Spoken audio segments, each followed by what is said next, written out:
Hello, my name is Pastor Alfonzo Green. I'm the lead pastor at the Mount Rubidoux Church in Riverside, California. And we're doing a three-part series talking about some lessons that I've learned from the world of cycling. One of the most amazing things in the last few years that I have discovered is cycling. I love it. It's something I'm passionate about. When I get out there on the road, it just clears my mind. And it's just, I love the thing. And so I remember just early on in my cycling experience, one of guy that I was riding with, he invited me to this ride on Thursday night. He said, "Hey, Fonz, why don't you come out here? Why don't you ride with us?" I said, "Cool, I'm down." So when I get out there, y'all, it is like I realize I've made a terrible error in judgment. Everyone out there, they are like professional cyclists. I don't know what I'm gonna do. I'm like averaging about 16 miles per hour. These people look like they are just speed demons. And so I get out there and we start riding, and it's a 20 mile per hour average speed that everybody is riding. And so it's a 26-mile ride. I'm out there, I'm working so hard just to keep up with everybody. I'm sweating, I'm grunting, I'm just struggling out there. And so we get to like mile 13.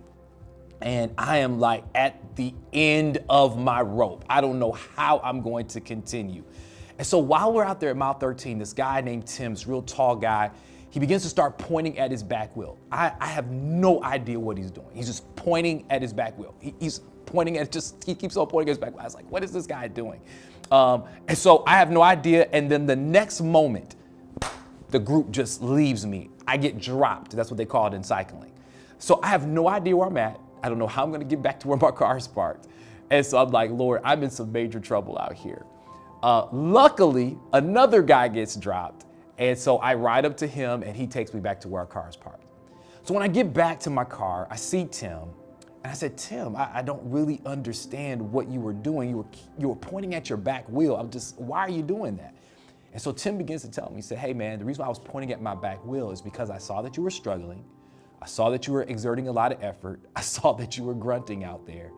And the reason why I was telling you, why I was pointing at my back wheel is because what I was trying to communicate to you is to ride up on my back wheel with your bike. Get real close to me." And I said, "Well, Tim, why are you telling me to do that?" Tim says, the reason why a cyclist gets close to somebody on their back wheel is so that the person in front of them can absorb all of the air that's pushing against the person behind them so that they don't have to exert as much energy.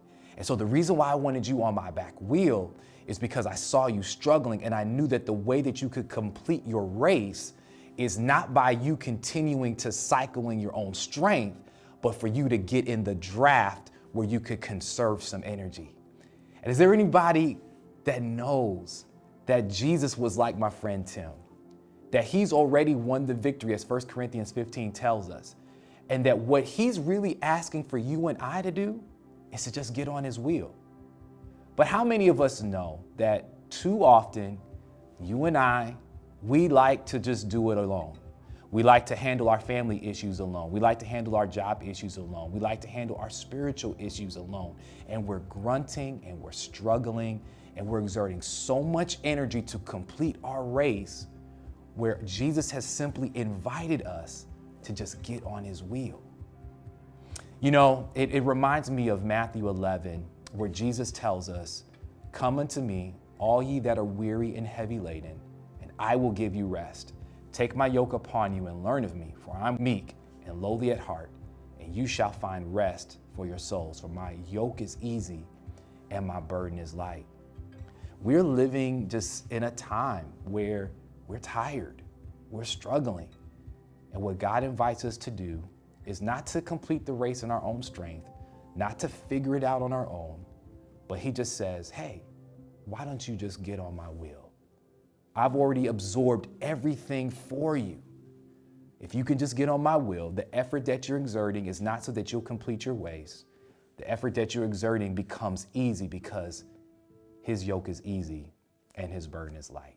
So what we would invite you to do is if you would just share with us in the comments some ways that you have gotten on his wheel. Somebody in the comments, as they're reading, they'll be helped out, they'll be encouraged, they'll be inspired on how they can get on his will as well. So please share with us. We want to hear from you.